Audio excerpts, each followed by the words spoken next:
बच्चों, क्या हाल चाल। तो आज मैं एक न्यू लेक्चर शुरू करने जा रहा हूं, जिसका टॉपिक होगा डिटर्मिनेशन ऑफ ऑर्डर।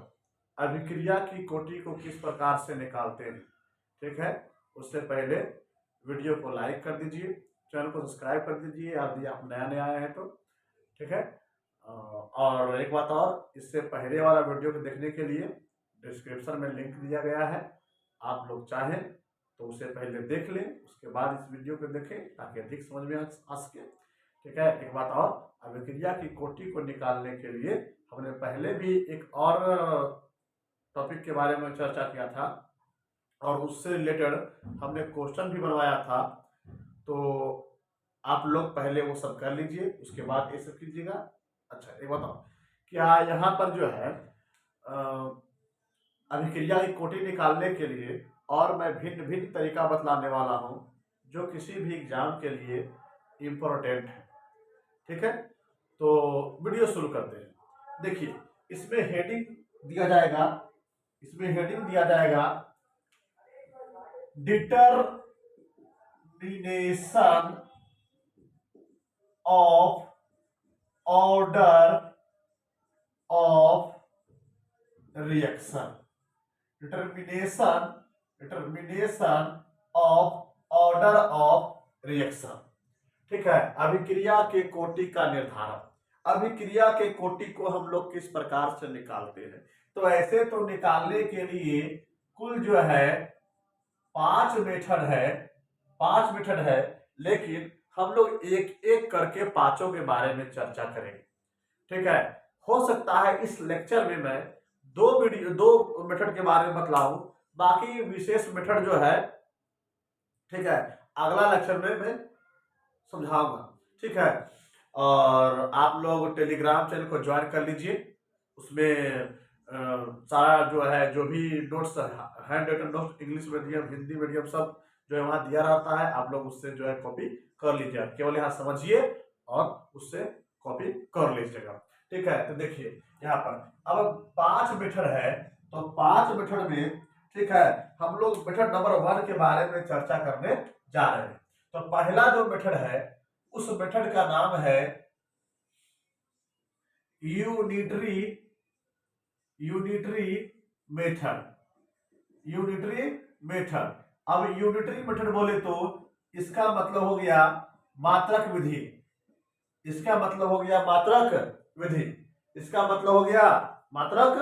विधि। यहां पर हम लोग मात्रक का उपयोग करके हम लोग पता करेंगे कि यह कौन सी कोटि की अभिक्रिया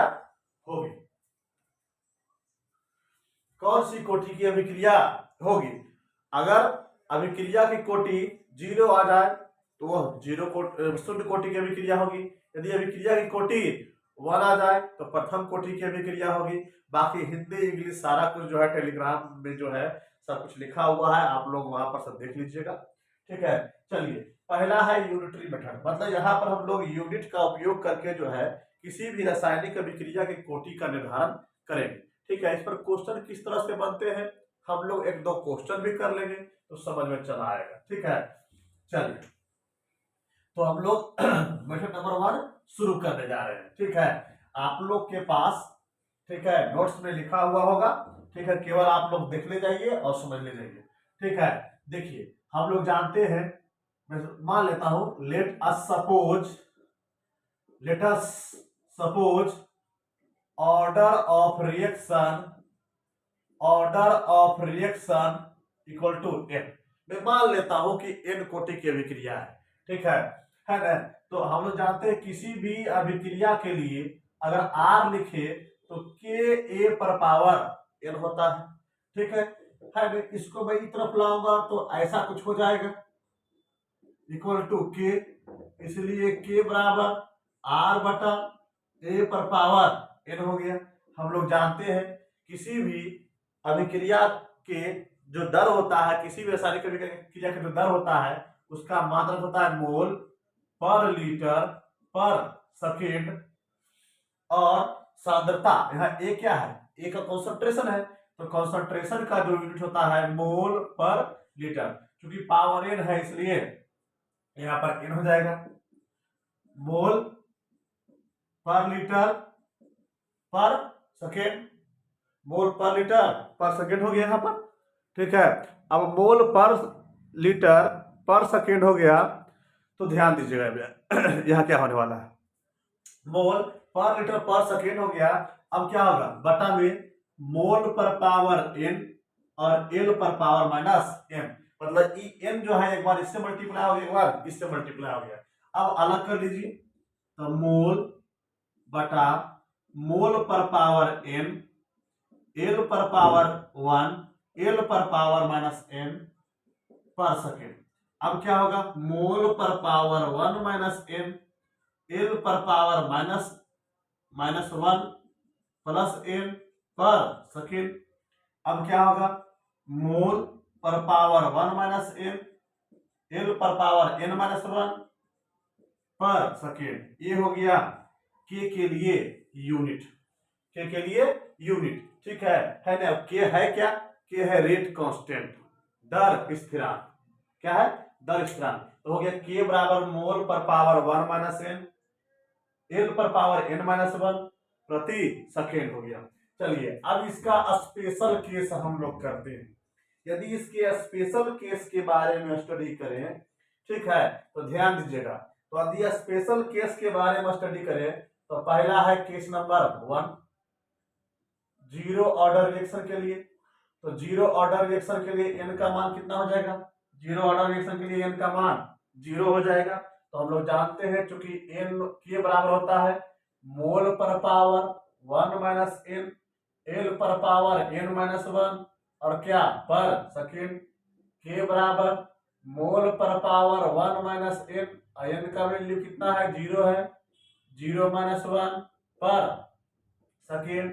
के बराबर मोल पर पावर 1, एल पर पावर माइनस 1 पर सेकेंड। यहां से के बराबर हो गया मोल प्रति लीटर प्रति सेकेंड, मोल प्रति लीटर प्रति सेकेंड। ये हो गया शून्य कोटि की अभिक्रिया के लिए के का मात्रा। ठीक है, जब आप लोग कभी कभी ऑब्जेक्टिव कीजिएगा तो वहां पर आप लोग देखिएगा हम लोग कि कभी कभी जो है दर स्थिरांक का मात्रक ही डायरेक्ट पूछ लिया जाता है कि इनमें से कौन सा जो है ना शून्य कोटि या प्रथम कोटि या द्वितीय कोटि की अभिक्रिया का मात्रक है। चलिए अब आगे बढ़ते हैं।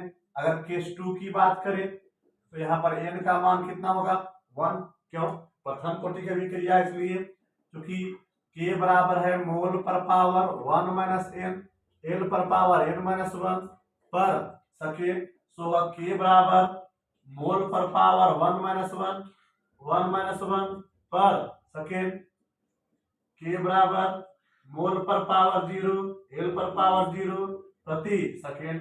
सो के इक्वल टू क्या हो गया, प्रति सेकेंड हो गया। क्या हो गया, प्रति सेकेंड हो गया। तो हमने क्या सीखा यहाँ पर कि शून्य कोटि की अभिक्रिया के लिए के का मात्रक अलग होता है, प्रथम कोटि की अभिक्रिया के लिए के का मात्रक क्या होता है, अलग होता है।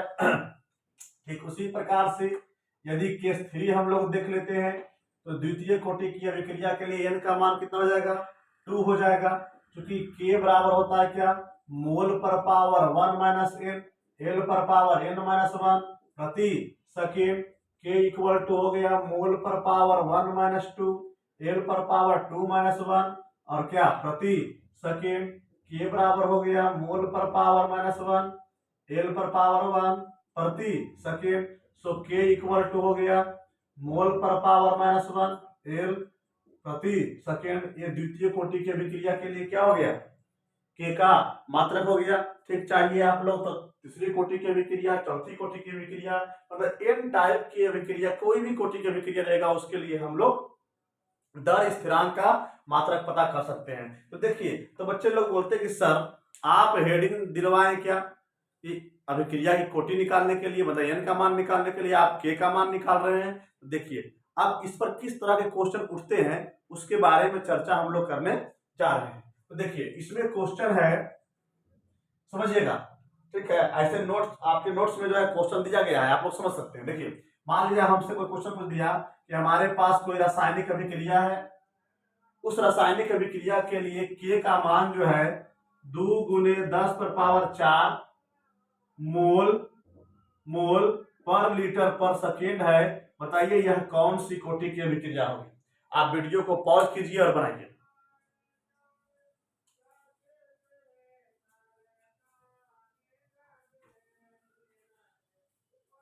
उम्मीद है आप लोग जो है ट्राई किए होंगे।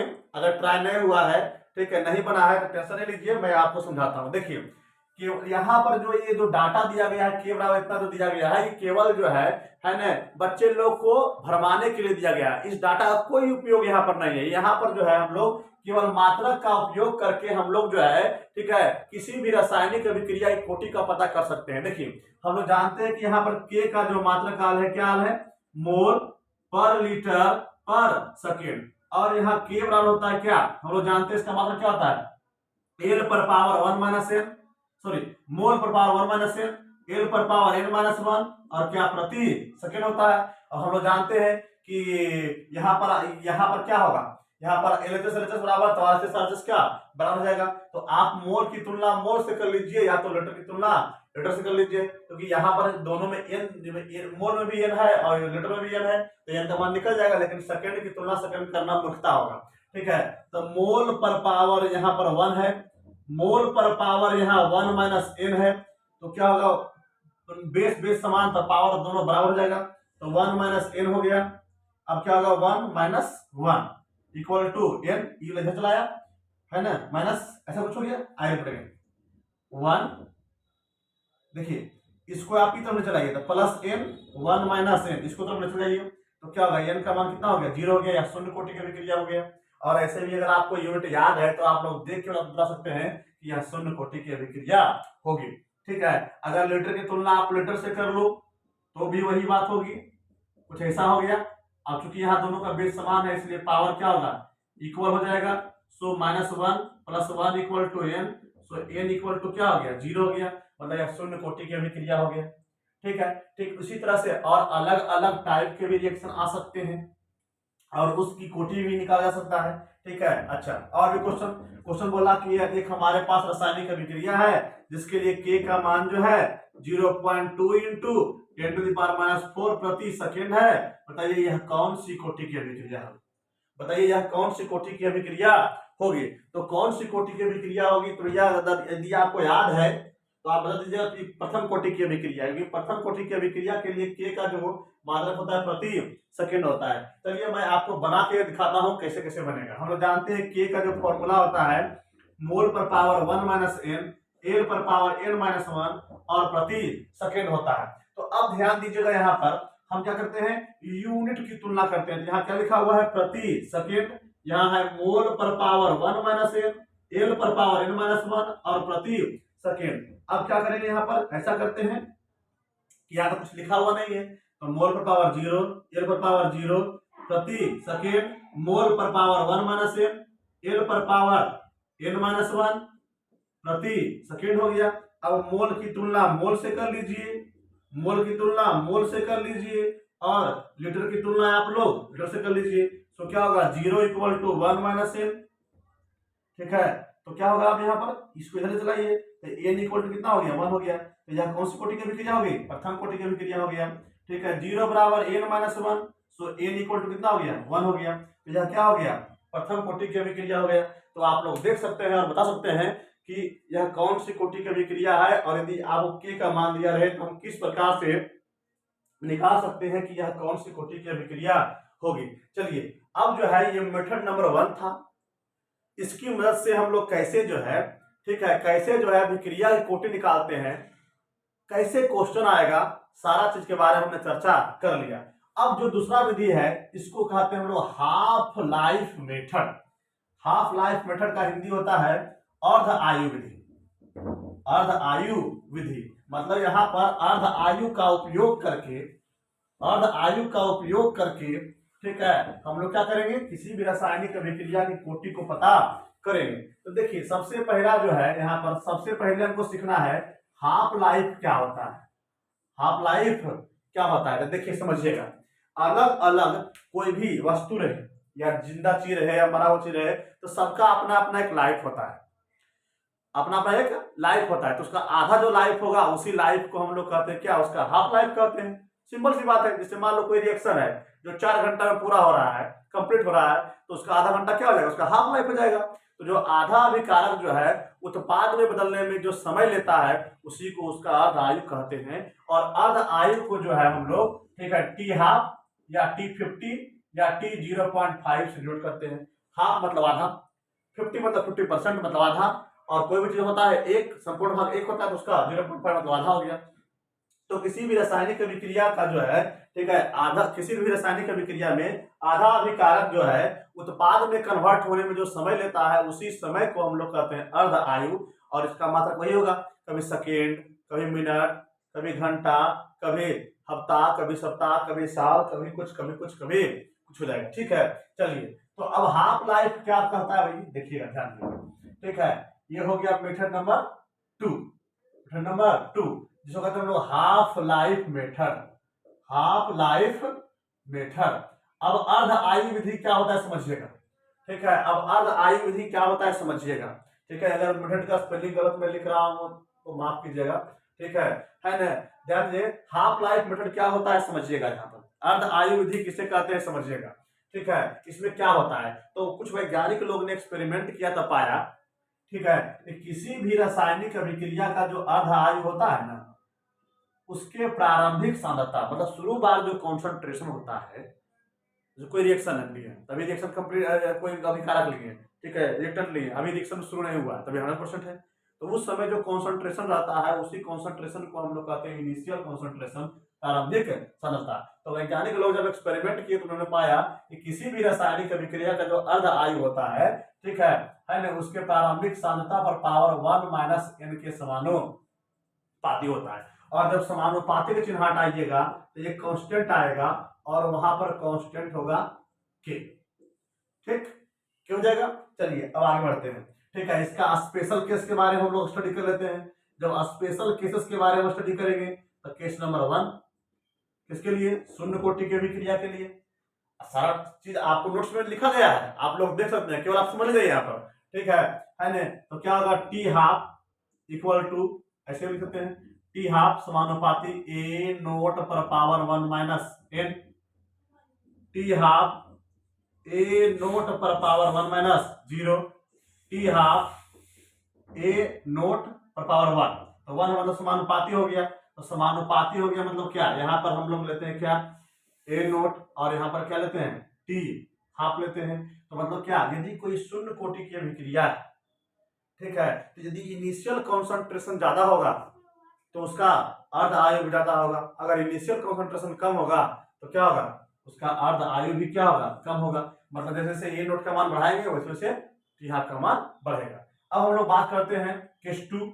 तो यहाँ एन का मान कितना हो जाएगा, 1 हो जाएगा। प्रथम कोटि की अभिक्रिया के लिए तो यहाँ कितना हो जाएगा, 1 हो जाएगा। तो 1 में से 1 क्या होगा, 0। और ध्यान रखिएगा कि जब किसी भी संख्या पावर 0 लिखते हैं ना तो उसका मान कितना आता है, 1 आता है। मतलब फिक्स हो गया, मतलब कि आप इनिशियल कॉन्सेंट्रेशन कुछ रखिए, ठीक है, टी हाफ उसका बदलने वाला नहीं है। तो प्रथम कोटि की अभिक्रिया के लिए जो ग्राफ होगा वो ऐसा होगा, इनिशियल कंसंट्रेशन कुछ रहे उसका टी हाफ ना तो बढ़ेगा ना तो घटेगा। ठीक है, अब केस नंबर क्या है, केस नंबर 3 है। तो आप कौन सी कोटि की अभिक्रिया के लिए, दूसरी कोटि की अभिक्रिया के लिए, तो एन का मान कितना हो जाएगा, 2 हो जाएगा। यहाँ पर 1 में से 2 गया तो -1 so T half equal to क्या, कुछ ऐसा हो गया, मतलब व्युत्क्रमानुपाती हो गया। अब व्युत्क्रमानुपाती हो गया, व्युत्क्रमानुपाती हो गया तो कुछ ऐसा बात हो जाएगा। तो उस कंडीशन में क्या होगा, कुछ ऐसा हो जाएगा। ठीक है ना, तो द्वितीय कोटि की अभिक्रिया के लिए टी हाफ का कुछ ऐसा ग्राफ बन के आएगा। ठीक है, अब इस पर क्वेश्चन कैसे आता है, क्वेश्चन के बारे में चर्चा कर लेते हैं। ऐसे आप लोग जानते हैं कि आपके नोट्स में जो है इस पर भी क्वेश्चन दिया गया है। ठीक है, अब आजमा के देखिए, नहीं तो मैं एक समझाता हूं कैसे क्या होगा। देखिए, मान लीजिए हमारे पास एक क्वेश्चन है और बोला कि एक रासायनिक अभिक्रिया है, उसकी प्रारंभिक सांद्रता कुछ थी, मान लो 1 है, उस समय उसका अर्ध आयु कितना है, 20 मिनट है, और मुझे पता नहीं ये कौन सी कोटि की अभिक्रिया है, वही तो निकालना है।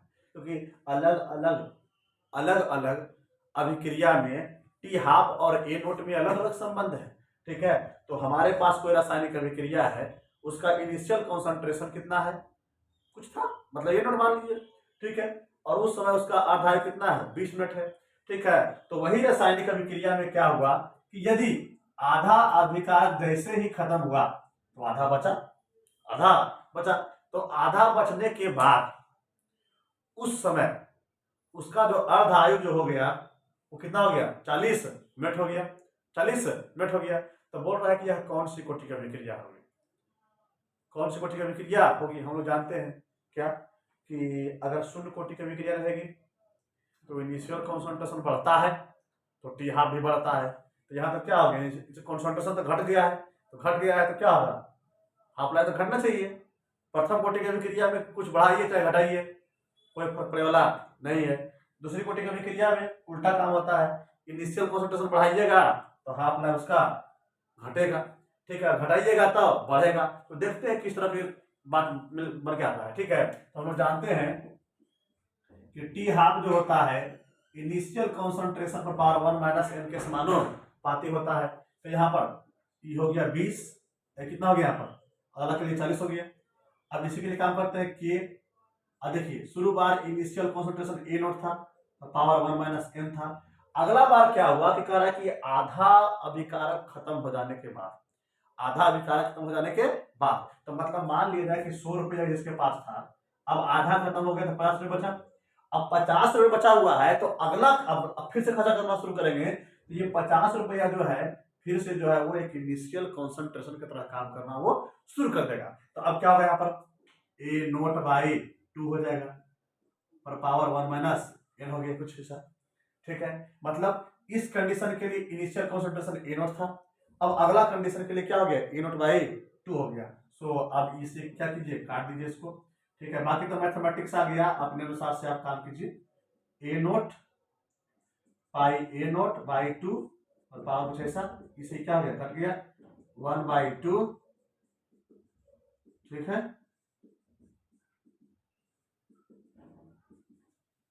बेस बेस दोनों का सेम हो जाएगा तो पावर भी इक्वल हो जाएगा 1 माइनस एन, इसको चले चलिए एन इक्वल टू 1 प्लस 1, इसलिए एन इक्वल टू कितना 2, मतलब एन का मान कितना हो गया 2 हो गया। मतलब यह रिएक्शन कौन सी कोटि का है, द्वितीय कोटि का अभिक्रिया है, ठीक है।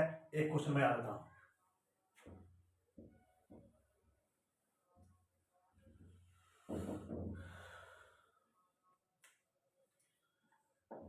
हमारे पास मान लीजिए कोई रिएक्शन है और उसका अर्धायु क्या करना है 20 मिनट है, आधा अभिकारक खत्म हो जाने के बाद उसका अर्ध आयु जो है 80 मिनट हो जाता है, कितना हो जाता है 80 मिनट हो जाता है। और जब 80 मिनट हो गया तो बताइए यह कौन सी कोटि की अभिक्रिया होगी। तो फिर वही कहानी कि टी हाफ जो होता है वो इनिशियल कॉन्सेंट्रेशन ऑफ पावर 1 बटा एन के समानुपाती होता है। तो इसके लिए जब काम करेंगे तो 20 कितना हो गया 80 हो गया, की हो गया ए नोट पर पावर 1 माइनस एन। अब क्या हो गया यहाँ पर आधा खत्म हो जाने के बाद आधा बचा है तो इसे कट गया, इसे कट गया, 4 दूनी 8 हो गया, 1 बाई 4 हो गया। तो ए नोट बाई 2 पर पावर 1 माइनस एन ऐसा कट गया, तो 1 बाई 2 का स्क्वायर 1 बाई, अब क्या होगा नीचे के नीचे में बटक बटन है तो 2 पर पावर 1 माइनस एन हो गया, ठीक है। अब ये नीचे से ऊपर जाएगा तो कुछ ऐसा हो जाएगा, तो 2 पर power 1 minus N, base base same तो पावर क्या होगा इक्वल हो जाएगा। तो अब क्या होगा यहाँ पर एन इक्वल टू 1 प्लस 2, इसलिए एन इक्वल टू 3, मतलब यह कौन सी कोटि की अभिक्रिया होगी, तीसरी कोटि की अभिक्रिया होगी, ठीक है। तो उम्मीद है आप लोग को 2 मेथड समझ में आ गया होगा, बाकी विशेष चर्चा हम लोग अगले लेक्चर में करेंगे। तब तक के लिए थैंक यू, गुड नाइट।